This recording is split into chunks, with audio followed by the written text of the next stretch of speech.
The views expressed on the following broadcasts do not necessarily reflect those of KHLT, Take 12 Radio, or our affiliates. The opinions on this show should not be considered as medical, psychological, or professional advice and are those of the host, co-host, and guest. Take 12 Radio and KHLT Recovery Broadcasting are not affiliated with any particular 12-step fellowship. One day at a time with its failures and fears,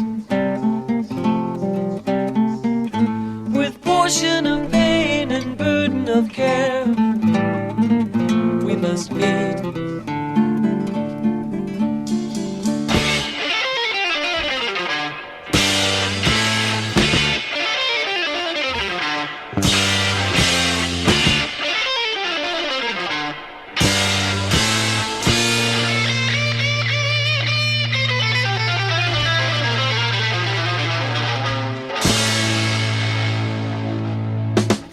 Welcome to Walking Through the Language of the Heart, a journey into the Grapevine writings of Alcoholics Anonymous co-founder Bill W. And now, here are your co-hosts, Chris S. and the Monty'man. Well, zippity-doo-dah, zippity-yay. Chris S. is with us once again as we walk through the language of the heart, Bill W.'s Grapevine writings from 1944 to 1970. Welcome aboard, one and all, and welcome back to the show, Chris. Hey, Monty, how are you doing this week? Most excellent. The house is lit up, the tree is lit up, and thank God I'm not lit up. Oh man, I used to be like terrible over holidays. Oh man, you just didn't want me around holidays. Right, right. I could make any holiday worse. Back when I was drinking. One of my favorite songs, I think it's a John Prine song. Please, Daddy, don't get drunk this Christmas. Oh man! What I heard that song years ago, and it was John Denver's version of it, which was just as good. But I heard it when I was in my cups, and I thought, God, yeah, I gotta quit drinking. Got another one? Yeah. I will quit one day. Right. So my tearjerker was Gerald Alston. It was on a Motown Christmas, and it was this ex-husband father who had been like completely cast out from his family, singing this really sad song about not being with his family on Christmas. And of course, I'd been cast out of my family, and I was never able to see, my daughter, on Christmas. And I'd sit there and I'd identify and sit there and cry. Oh man, it's just pathetic. I got to tell you, recovery is better. Oh yeah, you know what I mean? Yeah, amen. All right, so what article are we tackling this week? This is going to be interesting this week. Bill Wilson, earlier in some of these articles, it talks about how he developed a relationship with some of the people up at Yale. They were doing some of the early alcohol studies up there. So, some of the professors, and they dragged him in as an expert on alcoholism, and he started to develop a relationship with some of these people. And, the Yale School of Alcohol Studies became the Rutgers School of Alcohol Studies. And I've certainly been over to Rutgers quite a few times, even given talks there.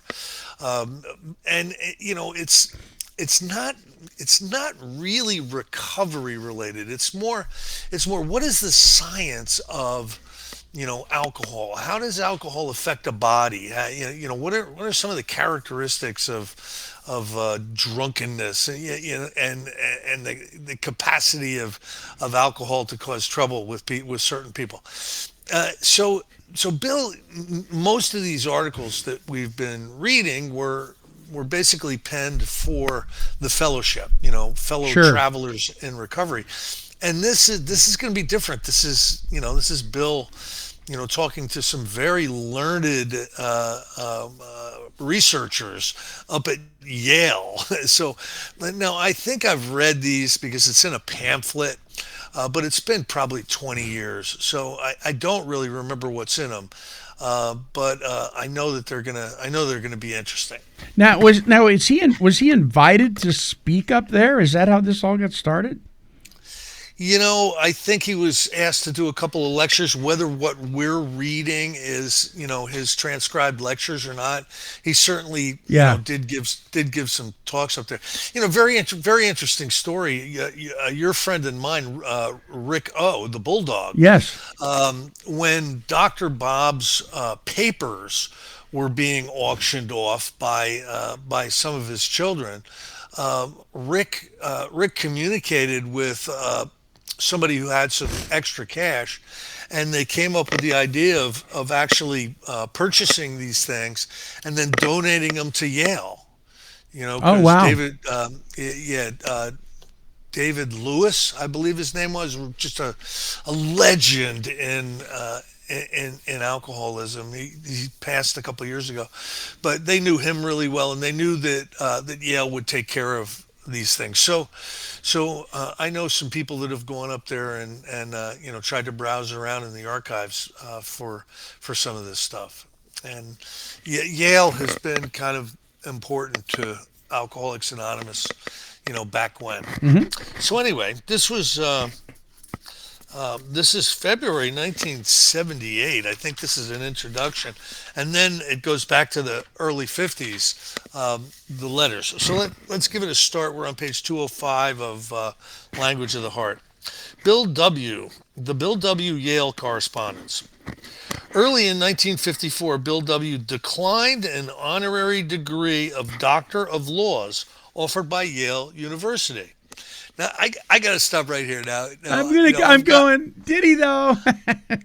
No, here's the thing. Think about it like this. How many people have been offered doctorates of law? How many people have turned them down? Yeah, who turns that down? You know what I mean? You're going to become more famous turning it down.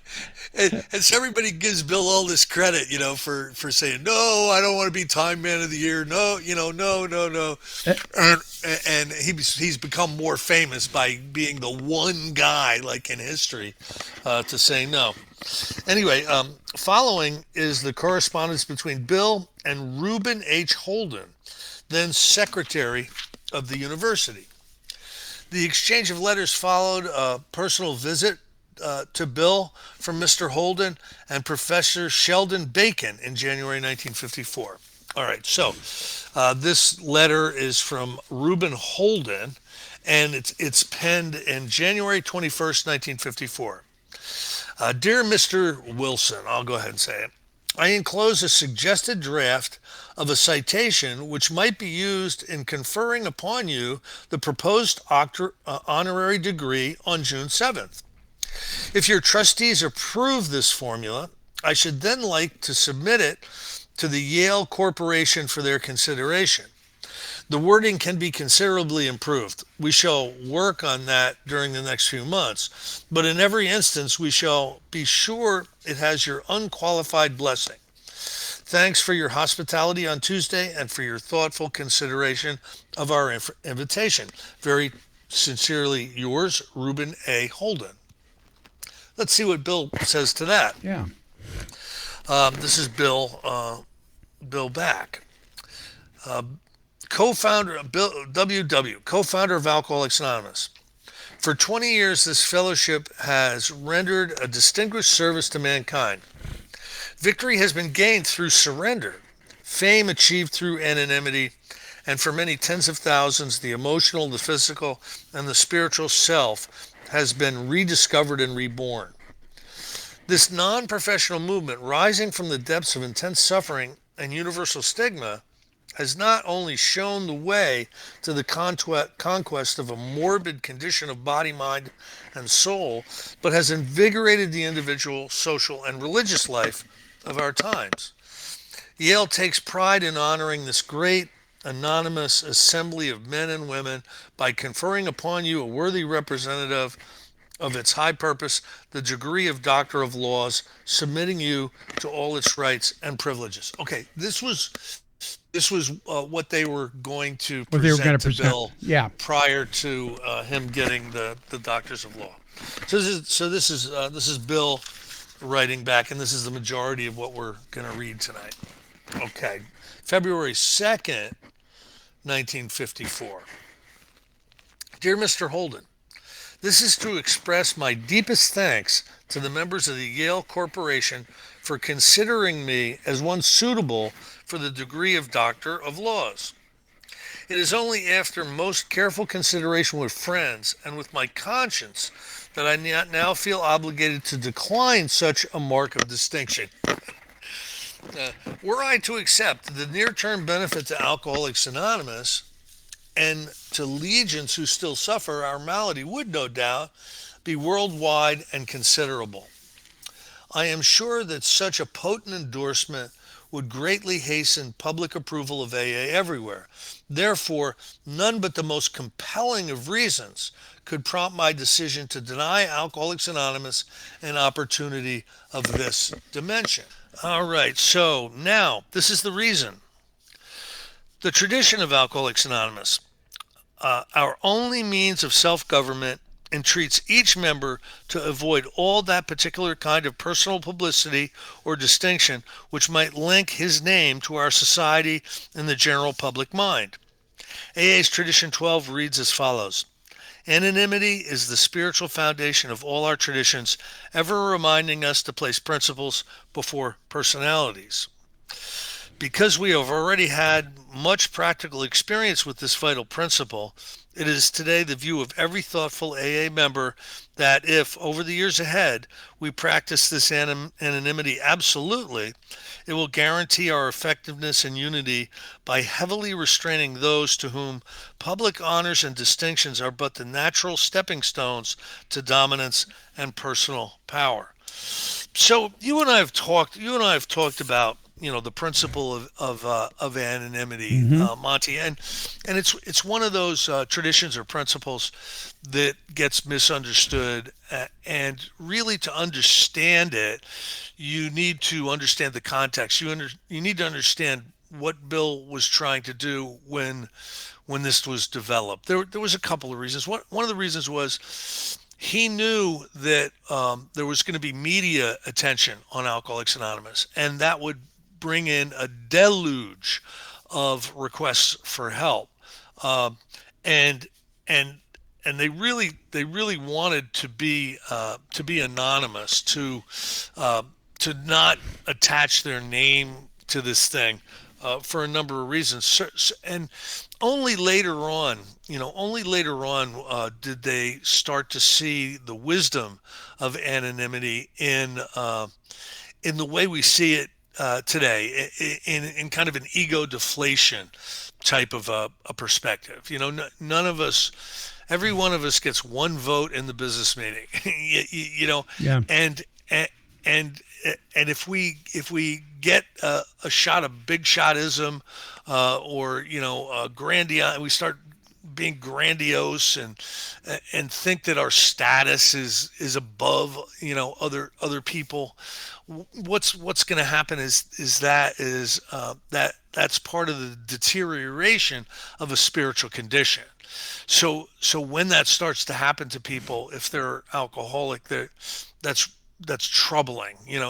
You're putting yourself at risk because it's the being right size, it's the being humble, and really understanding your true place in this whole picture.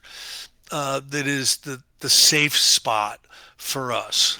Spiritually. So what I hear you saying is that as a fellowship, Alcoholics Anonymous has come to learn and value that, what you just talked about, now much more than it did in the beginning. Was it not in the beginning there was more attention to the anonymity of this because they didn't want to be overwhelmed with the demand?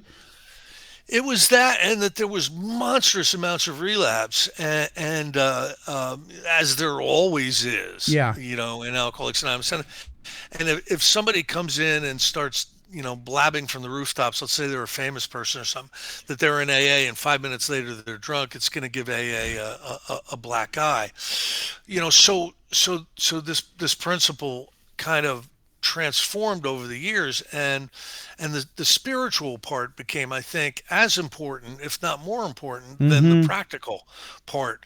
And I also think he was having some problems with some people. Yeah. Clarence Snyder was one of them, right? Right. He saw not only Clarence, but a lot of people were basically advertising Alcoholics Anonymous with their full name in the paper. Yeah. You want help from your drinking?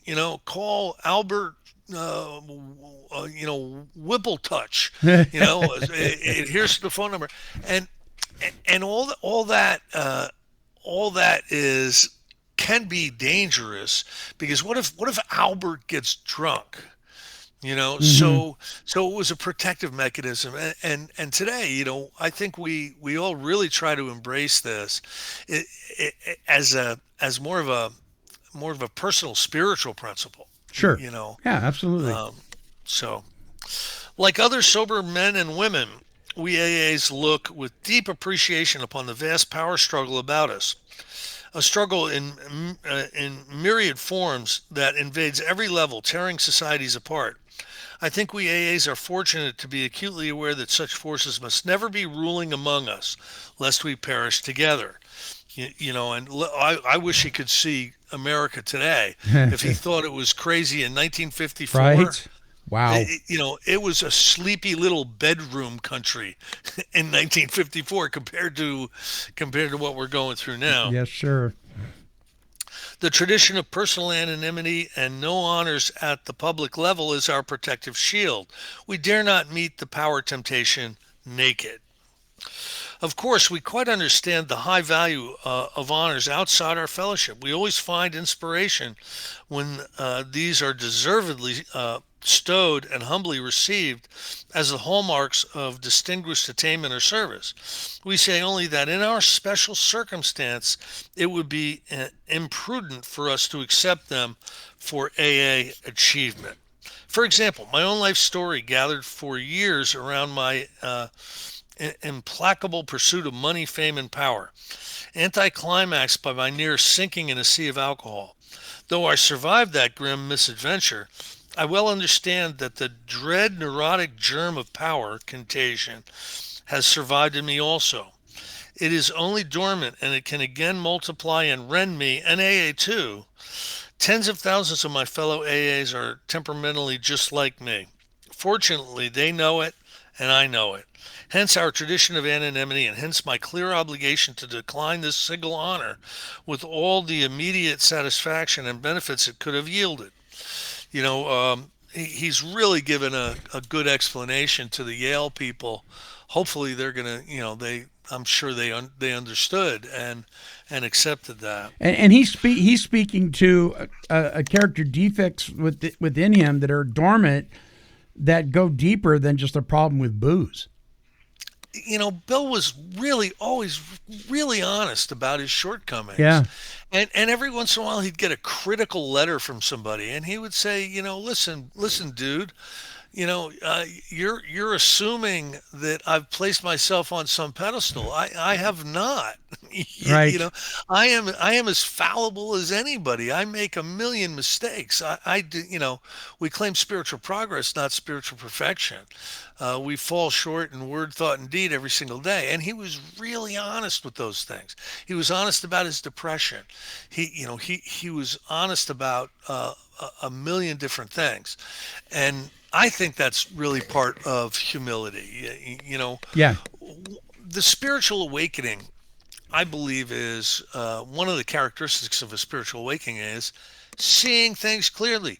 When you're coming out of a dream, Monty, and you're shaking yourself awake, and for a period of time you don't know whether the dream is reality, Right. or waking up is real.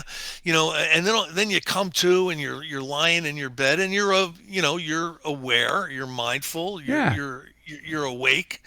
That's kind of what a spiritual awakening is like. All of a sudden you see things clearly. And I think Bill really saw what he was up against. He was up against the ego. He was up against the self, that condition of self, and and this particular tradition, as he's explaining it, he's explaining what he's up against. You know Yeah. what I mean? Yeah.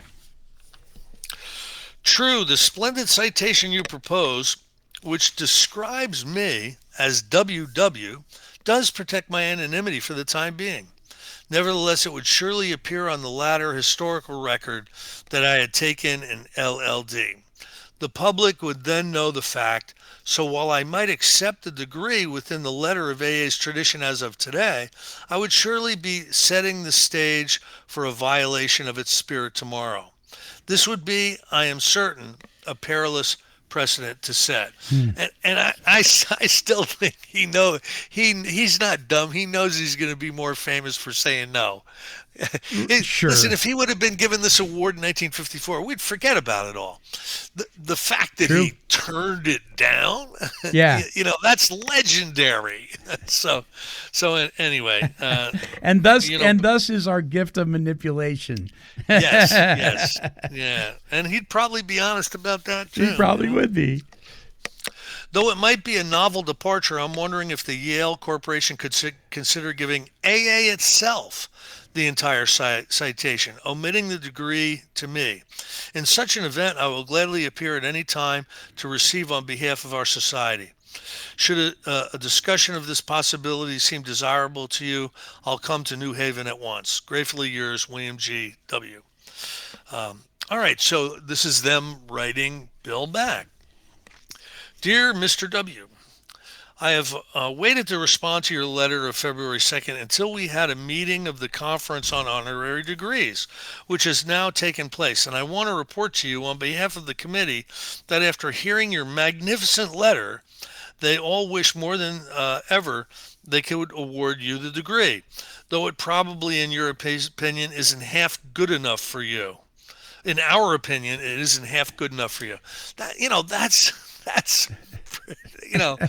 I wish somebody would write that about me one day.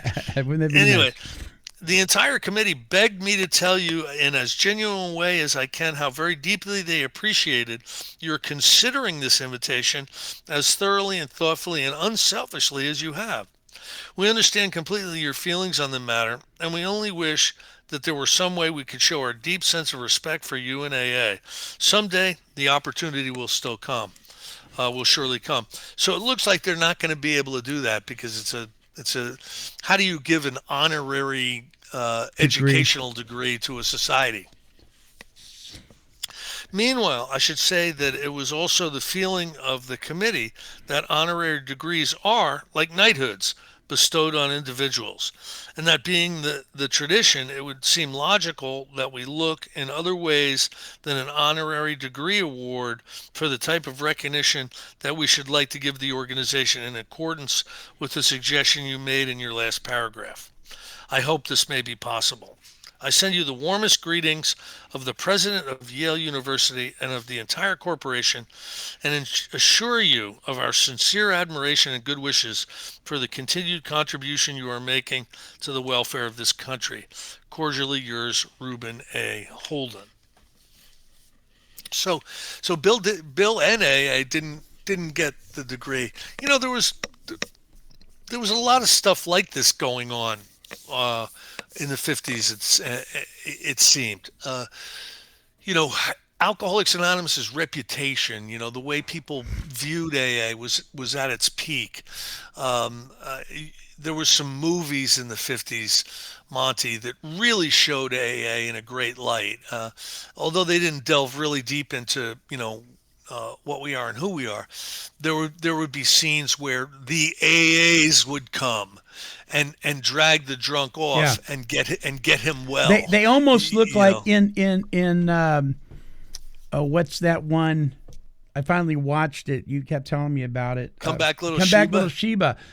They show up and it's almost like the CIA. You know what I mean? Yeah. It's like, are they going to be bringing out the Tommy guns? I mean, they're all dressed in hats and these suits. It's, There's two versions of that. I watched both of them because I was fascinated by what's her name, Booth. She played Hazel in. She was unbelievable in that Oh movie. my gosh, what an incredible role! Yeah. And then, of course, there was like Days of Wine and Roses with Jack Lemmon, one of my favorite movies. The scene where he's in the hothouse searching for his bottle and he can't find it, and he's breaking every pot that's in the place looking for it. I mean, it's just the desperation. Sheesh. Yeah. I like that. Unfortunately, I'm going to get critical here for a moment. Unfortunately, much of the media, when it chooses to show, say, an AA meeting, like there's a show on called Mom, and Yeah. every single show, they're in an AA meeting, right? Right. And there's the Sopranos, with Christopher's sponsor, and there was this movie that, if there's a movie I hate more than this movie, I don't know what it is, but it's a movie called Drunks. And the entire movie is the experience inside an AA meeting, and it is insane. It would Really? be like it would be like if you got the most psychotic, crazy, wackadoo people you've ever met in your life and put every single one of them into a room and then called it an AA meeting. And I got to tell you that is such a turnoff. Wow. It's such a turnoff. Like, why would I go to that? Yeah. To get right. better. That couldn't possibly help me hanging out with people like that. Yeah. And so it's really done a disservice. And the earlier 1950 movies, they came in like the CIA. You didn't know who they were. Yeah. You know what I mean? And they just whisked you away to get you better. Right. And I would rather see that than the depiction of what some people think is the treatment for alcoholism, which is a meeting. Yeah. And see all the dysfunction that goes on in a meeting. It's irresponsible. There's nothing you can do about it, but I'm very, very critical of Sure. Of that kind of thing. Anyway, you know me. Not that I judge, though, Monty. No, I of want course you to not. know that I judge no man. No, we just observe and report. Right? We're beholden to accuracy and sharing accuracy as accurately as we can. Anyway, okay. Now we're March 1st, 1954.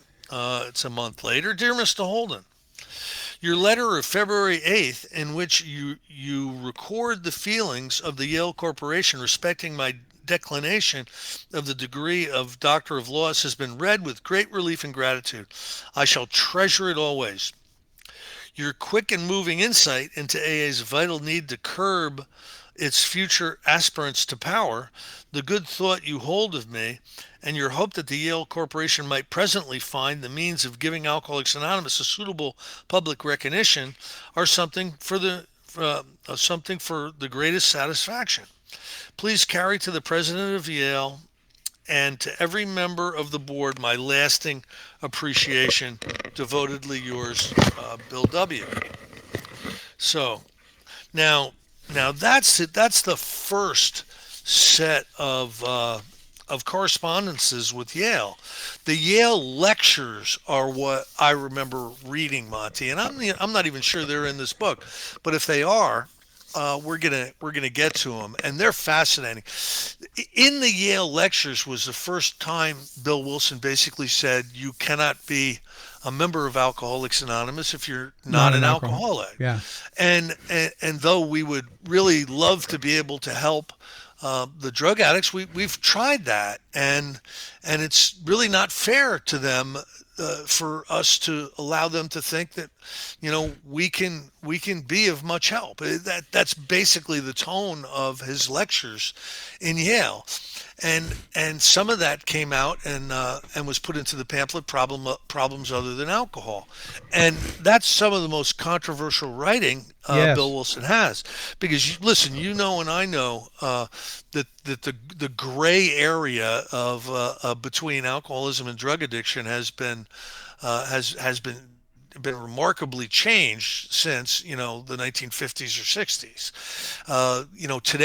Today the people walking through the doors of AA are much more likely to have a severe drug problem than they used to. So that's one of the reasons why his Yale lectures, are kind of controversial. So I want to, because we're talking about this, I want to get your comment on what I'd like to share here. I'm not sure how dogmatic I am about this. It's just something I scratch my head over and wonder about. When we look at what is really going on underneath the surface of the symptom, and the symptom can show up as, getting a DUI, drinking to the extent of alienating our family, knocking over pots of flowers, all that stuff, all the stuff we do, the stupid drunk stuff we do when we drink, right? The symptom can also be taking the drink itself. Because what we're dealing with when we get to the bottom of what's really going on in the 12-step process is we're developing a relationship with the divine, with God, because our problem, at our core, is that we have a God-shaped hole and we're trying to fill it with everything else but God. And we're trying to fill it with self, our own intellect, whatever. And it doesn't work until we get this relationship and have a spiritual awakening as a result of these steps, which puts us in touch with the divine, as you would say. So if that's our solution, and the problem is not the symptom, it's that those are just symptoms of the problem, wouldn't you say that the use of narcotics and the addiction to narcotics is also a symptom of the same problem? The same problem that we have a God-shaped hole and we're trying to fill it with everything else but God. So if the problem is the same, the core issue, and if the solution to that core issue is the same, getting us in touch with our Creator, then why isn't the principles in AA able to help the narcotic addict? They can. So there are all kinds of obsessive compulsive disorders. There are all kinds of addictions. Yes. That revolve around what you were talking about, the disconnection from the divine. Yes. And someone discovers that food or gambling or heroin or whiskey is a temporary relief from the emotional the emotional trauma of overindulging in whatever they're overindulging in, and so yes, so in all these different 12-step organizations, and there's probably 300 of them now, the differences are in the first step and part of the 12-step. So singleness of purpose, identification with the problem is important. And this is what Bill Wilson would talk about. And one alcoholic talking with another alcoholic. There's a difference with one alcoholic talking to a heroin addict. Is the solution the same? Meeting, steps, service, sponsorship? Yes, the solution is the same.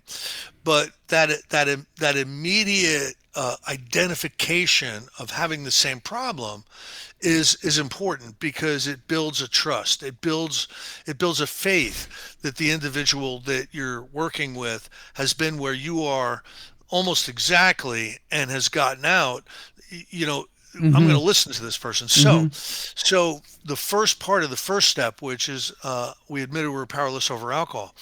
The different 12-step, like if it's HA, admitted I'm powerless over opiates. If it's CA, admit I'm powerless over drugs or cocaine or whatever. Right. Stimulants. That identification is important.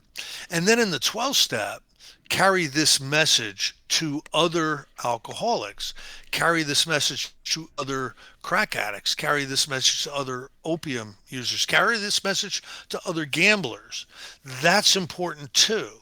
So what Bill was saying is, here, take our steps, but you're gonna need to have that identification, and you're going to need to carry the message to people who had this have the same trouble that you've had. That's going to be very important. Now, you and I know, do drug addicts come into AA meetings? Yeah. Do drunks go into NA meetings? Yeah.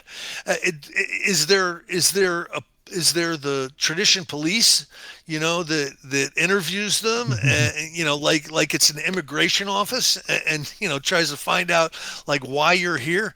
No, that doesn't happen. The doors are pretty wide open, and it's really rare unless someone identifies themselves in an AA meeting.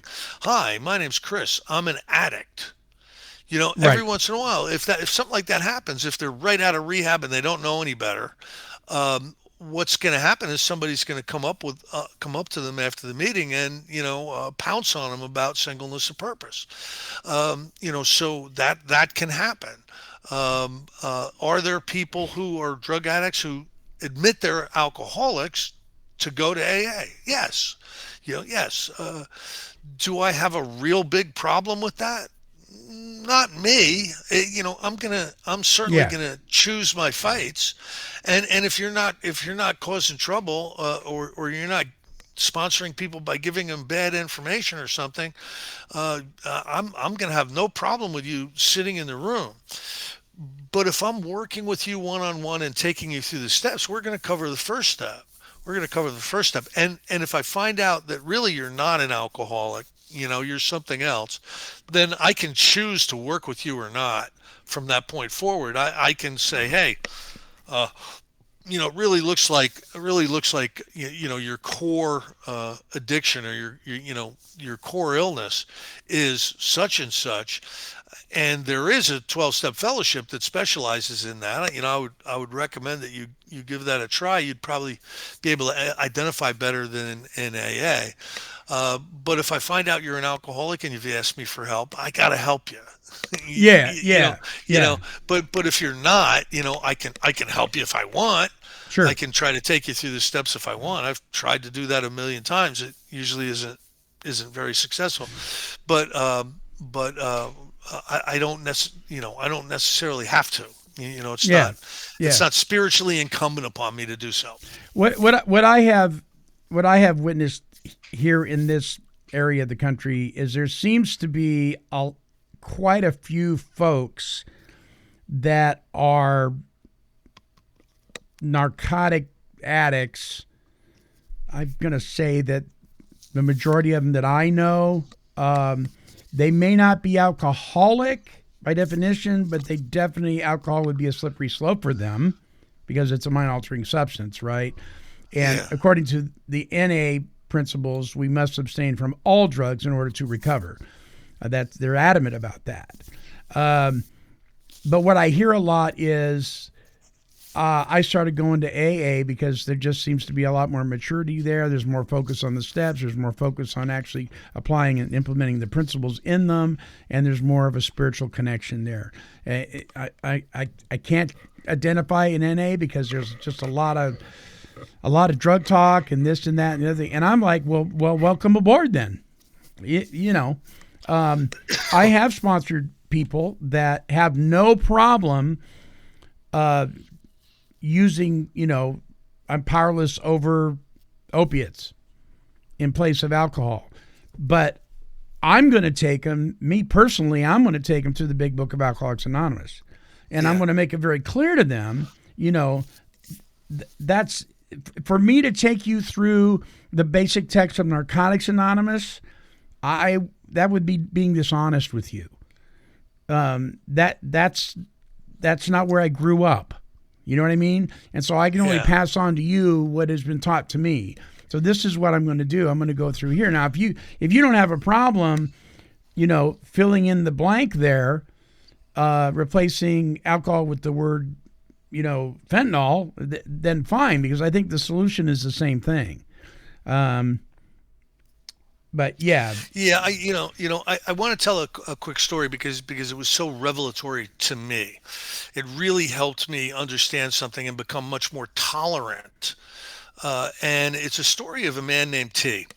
This guy, I knew him when I was a kid. He ended up marrying my next door neighbor, right? And he was a really really cool dude. And he ended up showing up in the rooms. When I was very new, and I ended up sponsoring him. It was like 1991 or 92. He shows up, and I start to work with him. Now, basically, this is what he was sharing with me. For the entire 80s, he was a stone heroin addict, and he'd started to get busted. Some of the places where he was buying the heroin were getting staked out by the cops, and it was starting to cause him some real trouble in his life with his license and stuff, right? So he showed up in Alcoholics Anonymous, and he identified, and he became a good AA member. But when he talked to me, he said, "I haven't drank in 10 years. I've been using heroin."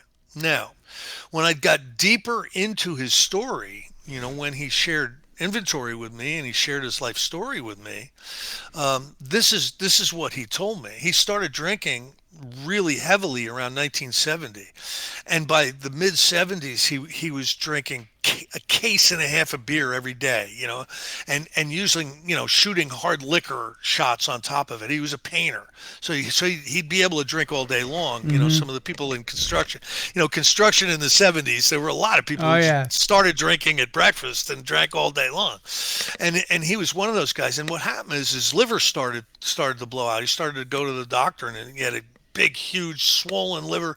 The doctor says, "You're 5 minutes away from cirrhosis, dude." And so for one reason or another, he started using opiates, and then it went from, prescription opiates right to the cop man, down in the hood for heroin. And what I found out about this was he was treating his alcoholism with heroin. He was a stone alcoholic. There's no way he could have quit drinking without some kind of help. And the help he got was heroin. And I've got a little experience with this, right? If you want to get rid of the obsession of the mind and the allergy of the body, there's one way to do it, that's not AA, and that is use an abundance of opiates, like an abundance. Yeah, you're gonna be so mellowed and checked out. You're not gonna need to go down to the liquor store, and so everyone is looking at this guy like he's a heroin addict. What's he doing in AA? What's he doing in AA? Well, when I found out more of his story, I understood. I understood, what was going on and why he identified with all of us. He became a great AA member. Yeah. You know what I mean? Wow, that's a great story. Yeah. Yeah. Wow. Yeah, and I think it's like a lot of things in today's 12-step rooms. It's too bad that more things aren't taught that we're taught. You know what I mean? I almost, and you've heard me say it before, I almost wish they'd just take those steps off the wall. I wish in fact, I was in a meeting the other day, and somebody asked one of the guys, he's an old timer, he says, "Hey, Mike, will you read the promises at the end of the meeting?" He goes, "Please don't make me do that. Please do not make me do that." And I knew why. Because they're the 9-step promises. They're not promises of what happens when you go to meetings. And I looked over at him, and he gave me that look like we were both on the same page, because that's one thing I can get real opinionated about that one.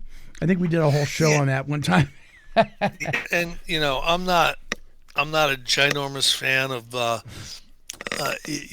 slogans either, and not that the slogans in their appropriate understanding are bad. They're not. The problem is you're giving someone a little one-liner and allowing them to define what it means. So Yeah. so easy does it. Well, I don't need to go to a meeting every night. I don't need to do all these steps. I'm just going to share. I'm just going to easy does it. You know what I mean? Like think. So our problem rests in our mind, Monty. We're going Right. to tell a newcomer just think all the time, Yeah. right? Keep it green, dude. Well, the slogan on the wall tells me to think. So I'm thinking. Don't be thinking. Don't be up in your head. Without an adult present. Right. For goodness sake. So there's inappropriate ways of defining the slogan. So I don't like them. Right. Because they can be misinterpreted. The Big Book is very difficult to misinterpret. The Big Book, it tells you what it's going to tell you. It tells you, and then it tells you what it told you, because it knows every single time, because it knows how we are, Monty. You know what I mean? Yes. And so I did a thing years ago in the office part of the studio.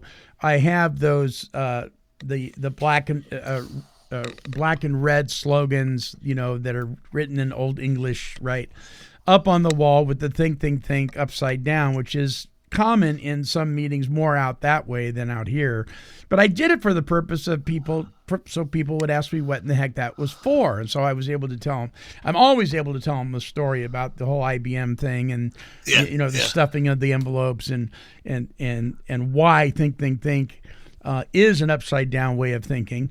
And that it doesn't do us much good using our own intellect when if General Service stuffed a flyer and sent it out to every group that basically just said, "Don't be a dumbass." Right? all of a sudden it would be put up on the wall. Yeah, it would be. and it would be our new slogan, and we'd be having meetings on it. You know what I mean? It's just, you got to be careful with this stuff. That's why I'm a Big Book guy. Yeah, you can't go wrong with that thing, man. You just cannot. All right. Okay. So for the listeners' sake, for those of you that are keeping up with the shows, next week we'll be taking a break. Chris has got a speaking engagement, but the week after that, we're going to come back with the article "Why Alcoholics Anonymous is Anonymous." So I'm looking forward to that one. Oh, we talked a little bit about that today. Yeah, and it might be I'm continuing to turn the page. Might be a 2-weeker. Yeah, it might be a 2-weeker. Yep. Looks like it might be. Okay, well, that's good. So, all right. So we'll be thinking of you when you go to Malibu. I don't know why Malibu. I could. I can't wait, Monty. One of my favorite movies as a kid was The Endless Summer. Do you remember that movie? It was a surfing movie. I do. And it had a lot of Malibu in it, and that's where I wanted to be when I was like 14. Oh, wow. That's beautiful. That's beautiful beaches. I think they're still beautiful. Hopefully. I'm sure they are. All right, Chris, thank you so much. Listeners, thank you for tuning in. We appreciate it. Until our next broadcast, this is the Monty'man along with Chris S., and we are wishing God's perfect serenity for you.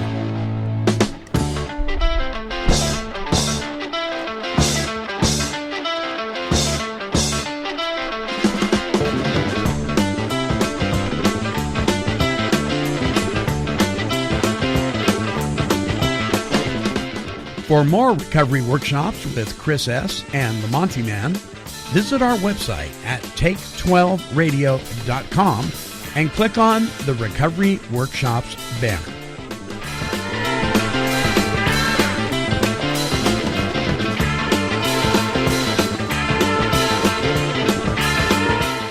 This has been a broadcast of Take 12 Recovery Radio and KHLT Recovery Broadcasting.